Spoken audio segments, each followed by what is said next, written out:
Hello everyone, I am Divya Singh. Welcome to my YouTube channel Shiksharthi by Divya. मैंने जो है तो आंसर राइटिंग के बारे में, मेंस आंसर राइटिंग के लिए उसमें क्या क्या चीजें, हर एक चीज जो उसके लिए जो है तो जरूरी होती है, आपको सीखनी चाहिए और कैसे आप अपने आंसर को और अच्छा बना सकते हैं मेंस 2025 और 26 वाले खासकर उनके लिए मैंने क्या किया है कि एक क्लासेस की सीरीज स्टार्ट की थी और उसकी मैंने 10 क्लासेस ऑलरेडी जो है तो यूट्यूब में अपलोड है, आपको मिल जाएंगी। आप हमारे यूट्यूब चैनल की प्लेलिस्ट में जाएंगे तो। और कुछ कारणों से मैं जो है तो वीडियो कंटिन्यू नहीं कर पाई थी अभी पिछले कुछ दिनों में। अब जो है तो फिर से मैं अभी एक जो सीरीज है इसको कंटिन्यू करूंगी। तो 10 क्लासेस ऑलरेडी मैंने इसमें बना दी हैं, जो डिफरेंट डिफरेंट टॉपिक्स हैं कि क्वेश्चन को समझना क्या है, पुछल्ले शब्द क्या होते हैं, टेल एंडर वर्ड क्या होते हैं, और उसके अलावा जो है तो आप माइंड मैप उसमें कैसे यूज करेंगे, फ्लो चार्ट कैसे यूज करेंगे, और भी कई सारी चीजें हैं। तो आप अगर आज न्यू स्टूडेंट हैं जो ये वीडियो देख रहे हैं ये मेंस आंसर राइटिंग की, तो आप पहले जाके वो जो 10 क्लासेस हैं उनका वीडियो भी देखिए, क्योंकि उसमें कई इंपॉर्टेंट चीजें हमने बताई हैं जिससे क्वेश्चन के प्रति जो आपकी अंडरस्टैंडिंग है वो और ज्यादा डेवलप होगी। अब हम आते हैं आज की क्लास। आज की क्लास में हम क्या सीखने वाले हैं? स्कीम्स, कमिटीज और एग्जाम्पल्स का सही उपयोग। क्या सीखने वाले हैं? स्कीम्स जो सरकार की योजनाएं होती हैं, कमिटीज जो समितियां होती हैं, जो कई सारे जो मुद्दे होते हैं उन पे जो समितियां बनाई जाती हैं, और उदाहरण, इनका सही उपयोग हमको कहाँ करना है, कैसे करना है, इसके बारे में आज मैं ये क्लास आप लोगों को इस क्लास में बताने वाली हूँ। अब मैंने आप लोगों को ऑलरेडी बता दिया है कि आज की क्लास में हम क्या सीखेंगे, एक बार फिर बता देती हूँ। आंसर राइटिंग में स्कीम्स क्यों लिखनी चाहिए, कमिटीज का उपयोग कैसे करें, एग्जाम्पल्स कहाँ और कैसे जोड़ें, किन विषयों में कौन सी योजनाएं उपयोगी हैं, टॉपर आंसर की टेक्निक क्या है। ये 5 पॉइंट जो है तो आज हम इस क्लास में सीखेंगे। इस वीडियो को आप लास्ट तक देखेंगे तभी ये सारी चीजें सीख पाएंगे। और आप हमसे जुड़ने के लिए, अगर आपको टेलीग्राम से जुड़ना है तो उसका जो लिंक है वो आपको डिस्क्रिप्शन बॉक्स में मिल जाएगा, और व्हाट्सएप का नंबर भी आपको डिस्क्रिप्शन बॉक्स में मिल जाएगा और आपको स्क्रीन पे भी दिखेगा। अब इसमें आंसर में स्कीम्स का क्या महत्व है, जो योजनाएं होती हैं उनका इंपॉर्टेंस क्या है, क्यों हमें उसमें लिखना चाहिए। तो जो सरकारी योजनाएं होती हैं वो क्या होता है कि इससे ये रिप्रेजेंट करती हैं कि हमको केवल समस्या ही नहीं, मतलब क्वेश्चन जो होगा उसमें कुछ समस्याएं होंगी, पूछा है अगर, तो ये दर्शाता है कि हमको केवल समस्या ही नहीं बल्कि जो भी उसके लिए सरकार ने जो भी योजनाएं चलाई हैं ताकि जो वो समस्या है वो दूर हो सके या कम हो सके, वो हमको वो योजनाएं भी याद हैं, वो समाधान भी याद है कि सरकार द्वारा क्या प्रयास उठाए जा रहे हैं। और यदि किसी आंसर में आप एक एप्रोप्रिएट जो स्कीम है उसका उल्लेख अगर करते हैं तो क्या होता है, जो आपका आंसर होता है वो और ज्यादा प्रैक्टिकल और बैलेंस्ड दिखाई देता है। क्यों? फॉर एग्जाम्पल अब मान लीजिए क्वेश्चन आया है शिक्षा से रिलेटेड, किससे? एजुकेशन से रिलेटेड, एमपी या फिर इंडिया के कॉन्टेक्स्ट में। अगर एमपी के कॉन्टेक्स्ट में है तो आप लिख सकते हैं, जैसे उसमें पूछा समस्याएं कि क्या चुनौतियां हैं, तो आप वहां पे लिख सकते हैं कि चुनौतियां तो आप पहले बताएंगे, फिर उसके बाद में आप क्या बता दिए, उसके बाद में जब आप समाधान बताएंगे उसमें क्या बता सकते हैं? गवर्नमेंट स्कीम्स, कई सारी गवर्नमेंट स्कीम्स हैं। स्कूल एजुकेशन, उसके साथ साथ में जो कॉलेज एजुकेशन होता है उसके लिए भी अलग अलग स्कीम है।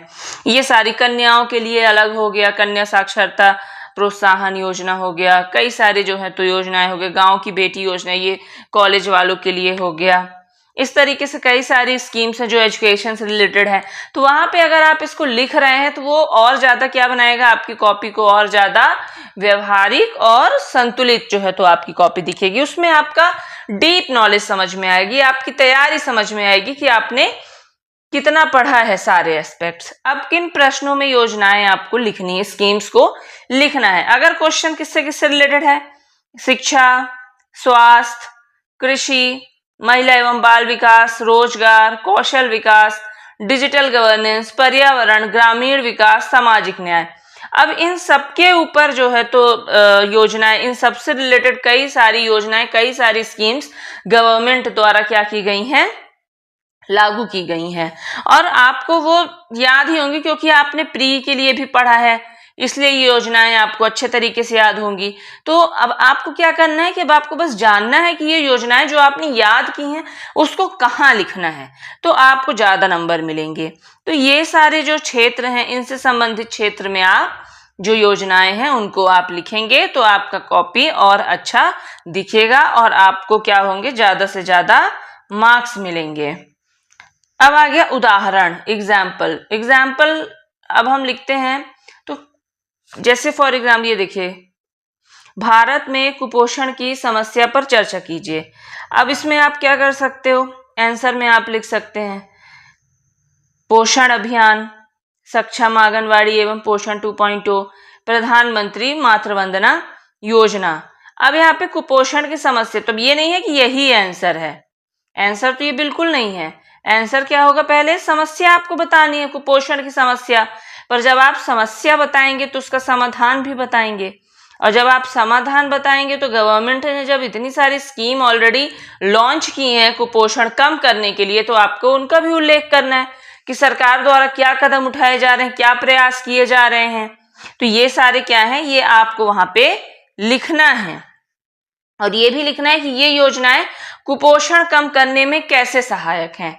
तो ये एग्जाम्पल हो गया, किस मतलब आपको एग्जाम्पल के थ्रू समझाए हैं कि अगर योजनाएं आपको कैसे लिखनी है, कौन से क्वेश्चन में लिखनी है। आई होप आपको यहाँ तक समझ में आ गया होगा। अब हमने देख लिया कि स्कीम्स को कहाँ लिखना है, स्कीम्स का यूज क्यों करना है। अब आता है कमिटीज, जो समितियां बनती हैं उनका उपयोग क्यों करें। अब समितियां बनती हैं तो समितियों की क्या होती, रिपोर्ट आती है। रिपोर्ट में क्या होता है, सिफारिशें होती हैं, जो उनके जो हेड होते हैं वो कई सारी सिफारिशें करते हैं। तो उसमें आपको क्या करना, अगर आप वो समितियों की सिफारिशें अगर आपको याद हैं, आपने याद की हैं तो और आप अगर लिख रहे हैं तो आपके आंसर को एनालिटिकल और क्या करती है, नीति आधारित बनाती है। यानी आपका आंसर और ज्यादा जो है तो विश्लेषणात्मक दिखता है जब आप उसमें कमिटीज का उपयोग करते हैं। और जैसे अगर आप उसके बारे में लिख रहे हैं, योजनाओं के बारे में, स्कीम्स के बारे में लिख रहे हैं, तो आपका डीप नॉलेज रिप्रेजेंट होता है। वैसे अगर आप कमिटीज के बारे में अगर आप लिख रहे हैं जिस क्वेश्चन से रिलेटेड है, जैसे उस कमिटी का अगर आप जिक्र कर रहे हैं, जैसे अगर गरीबी से रिलेटेड क्वेश्चन है तो वहां पे अगर आपने गरीबी निर्धारण के लिए कई सारी कमेटी जो है तो बनाई गई, समितियां बनाई गई हैं, अगर आप उनको लिख रहे हैं, उनकी सिफारिशों के बारे में लिख रहे हैं, तो वो आपके विषय को क्या दिखाता है कि आप विषय को गहराई से समझते हैं, यानी कि आपको उस सब्जेक्ट के बारे में, उस टॉपिक के बारे में क्या है, डीप नॉलेज है। अब किन समितियों के नाम याद रखने हैं आपको, प्रशासनिक सुधार से जुड़ी समितियां, चुनाव सुधार संबंधी, पुलिस सुधार संबंधी हो गया, शिक्षा सुधार संबंधी, पंचायती राज एवं स्थानीय शासन, इसी तरीके से गरीबी से जो है तो कई सारी समितियां बनी हैं, वो याद रखना है आप लोगों को। उसके अलावा जैसे कि पुनर्गठन से संबंधित हो गया, पुनर्गठन से संबंधित जो समिति बनी है 3, उनको याद रखना है। उनकी जो सिफारिशें थी वो भी आपको याद रखना है, क्योंकि अब डायरेक्ट पूछ देता है जेबीपी समिति की सिफारिशें, एसके धर समिति, इस तरीके से पुनर्गठन आयोग, इस तरीके से क्या है कि सब आपको याद करना है, नाम भी याद रखना है, प्लस अगर आप इनकी से जो इन्होंने सिफारिशें की थी अगर वो भी याद रखते हैं तो बहुत ही ज्यादा अच्छा होगा। पंचायती राज एवं स्थानीय शासन से संबंधित कई सारी समितियां थी, ये इन समितियों के सारी समितियां जितनी बनी वो आपको याद नहीं रखना। देखिए यहीं पे तो मतलब असली वो होता है कि आपको पता है कि क्या पढ़ना और क्या नहीं पढ़ना। अब जैसे मैंने बता दिया कि समिति, अब कई बच्चे क्या होंगे कि बोल देंगे कि मैम बताएं समिति, तो सारी समिति याद करने लगेंगे, सारी कमिटीज। लेकिन ऐसा नहीं करना है, यहाँ पे हमको छांटना है कि हमको कौन कौन सी जो समितियां हैं उनके नाम याद रखने हैं। और ये कब पता चलेगा, जब आप अच्छे से PYQ देखेंगे, सिलेबस की अच्छे से समझ होगी और आपके पास अगर अच्छा एक मेंटोर हो। तो ही आप इसको अच्छे से समझ पाएंगे कि क्या पढ़ना है क्या नहीं पढ़ना है। और अगर यहीं पे कई मतलब बच्चे अगर ये ना कर पाते हैं कि उनको समझ में ही ना आता क्या पढ़ना क्या नहीं पढ़ना है, किस तरीके से पढ़ना है, या फिर पढ़ते पढ़ते डिमोटिवेट हो जाते हैं या भटक जाते हैं पूरे तरीके से, तो हमारे जो हम लोगों ने एक प्रोग्राम स्टार्ट किया है, उसमें हम आपको क्या कर रहे हैं, प्री 2027 प्लस मेंस 2027 दोनों चीजें जो है तो कंप्लीट करा रहे हैं। अगर आपको सिर्फ प्री बस का करना है तो उसके लिए भी है, और प्री और मेंस दोनों अगर कंप्लीट करना है तो उसके लिए भी प्रोग्राम है। जो कोई भी इंटरेस्टेड होंगे बच्चे, वो व्हाट्सएप का नंबर आपको स्क्रीन पे दिख रहा होगा, उस पर आप लोग कांटेक्ट करके और इंफॉर्मेशन ले सकते हैं।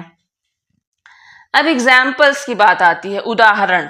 तो उदाहरण क्यों आवश्यक है, क्यों इंपॉर्टेंट है?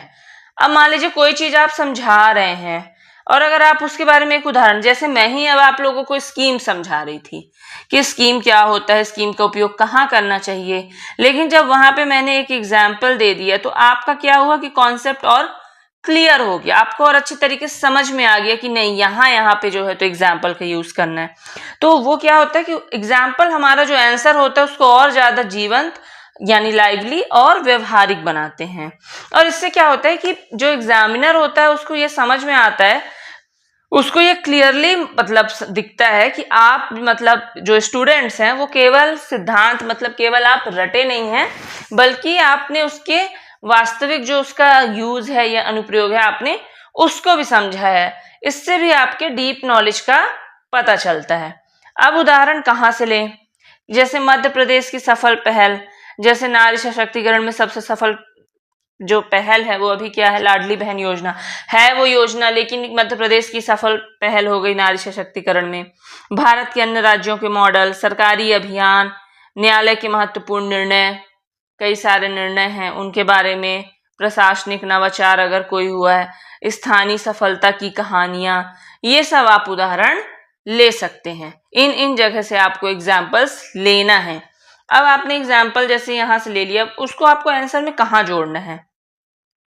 इंट्रोडक्शन, यदि उपयुक्त हो तो किसी योजना या वास्तविक उदाहरण में शुरुआत करें। इंट्रोडक्शन में आप कर सकते हैं कैसे? अगर आपको कोई इंट्रोडक्शन और नहीं समझ में आ रहा है तो वहां पे जो क्वेश्चन पूछा है उससे जुड़ा हुआ ही कोई योजना या वास्तविक उदाहरण जो हो, आपको पता हो, आप उससे शुरुआत कर सकते हैं। फिर बॉडी में आप प्रत्येक बिंदु के बाद संबंधित योजना या उदाहरण जोड़ सकते हैं, और कंक्लूजन में भी आप जोड़ सकते हैं कि भविष्य की दिशा बताते समय सरकारी प्रयासों और जन भागीदारी का उल्लेख। अब यहाँ पे आप इंट्रोडक्शन में भी जोड़ सकते हैं, बॉडी में भी जोड़ सकते हैं, और कंक्लूजन, तीनों जगह पे आप एग्जाम्पल्स का, इसके साथ साथ में स्कीम्स का, कमिटीज का, सबका यूज कर सकते हैं। इंट्रोडक्शन में भी, बॉडी में भी और कंक्लूजन में भी। एक मॉडल आंसर। अब प्रश्न है, महिलाओं के आर्थिक सशक्तिकरण के उपाय बताइए। यहाँ पे क्या करना है, हमें उपाय बताना है। हमें आंसर में समस्या का संक्षिप्त परिचय, कारण, प्रभाव, सरकारी योजनाएं, फिर समिति की अनुशंसा यदि प्रासंगिक हो, और अगर यदि आपको कोई समिति याद है तो एक सफल उदाहरण आपको वहां पे लिखना है, और निष्कर्ष। ये सारी चीजें आपको यहाँ पे बतानी है। अब जो उपाय हैं उसमें आप सरकारी योजनाएं भी लिख सकते हैं, सरकारी योजनाएं लिखनी ही है, समिति की अनुशंसा हो गया, उसके अलावा और भी कई सारे उपाय आप यहाँ पे महिलाओं के आर्थिक सशक्तिकरण के बारे में आपको यहाँ पे लिखना है, बताना है। इस तरीके से आपको अपना ये एक मॉडल आंसर आपका बनता है। अब सामान्य गलतियां जो कुछ बच्चे जो एस्पिरेंट्स हैं वो उनसे हो जाती है कि हर उत्तर में एक ही योजना लिख देना। आपने ज्यादा योजनाएं याद नहीं की हैं, इसके चलते क्या हुआ कि हर आंसर में आप एक ही योजना लिख रहे हैं। प्रश्न से असंबंधित समिति जोड़ देना, उस क्वेश्चन से रिलेटेड नहीं है फिर भी आप जोड़ रहे हैं। क्वेश्चन पूछ रहा है गरीबी और बेरोजगारी के बारे में और आप लिख के आ जा रहे हैं प्रशासनिक सुधार समिति। बहुत अधिक योजनाओं की सूची बना, ज्यादा योजनाएं भी नहीं लिखना है कि पूरा आपका मेन बॉडी सिर्फ योजनाओं से ही भर जाए। उदाहरण लिखकर उसका विश्लेषण ना करना, ये भी सबसे बड़ी गलती। केवल नाम लिखना और उद्देश्य ना बताना, कि आपने कोई कमेटी का बस नाम लिख दिया या किसी योजना का नाम लिख दिया लेकिन उसका उद्देश्य नहीं बताया। ये सारी गलतियां आपको नहीं करनी है। या इन सब चीजों से आपको बचना है। ये समझिए कि जो समिति हो गया या फिर स्कीम्स हो गए या फिर एग्जाम्पल हो गए, ये क्या है, ये आपके आंसर में एड ऑन्स हैं। क्या है? एड ऑन, मतलब ये आपके जो आंसर है उसके वैल्यू को बढ़ाते हैं, लेकिन ये पूरा का पूरा एक आंसर नहीं है। यही नहीं कि सिर्फ यही यही लिख के आओगे तो नंबर मिल जाएंगे, आपको और सारी चीजें लिखनी पड़ेंगी। बस उनको और अच्छे से समझाने के लिए आप वहां पे योजनाओं का, कमिटीज का, एग्जाम्पल्स का यूज कर सकते हैं। आई होप आप लोगों को आज ये अच्छे समझ में आ गया होगा कि स्कीम्स, कमिटीज और एग्जाम्पल्स का यूज कहाँ करना है, क्यों करना है और इससे आपको क्या फायदे हैं। तो अगर आपको आज का वीडियो अच्छा लगा हो तो वीडियो को लाइक कीजिए, कमेंट कीजिए, चैनल को सब्सक्राइब कीजिए। Thank you.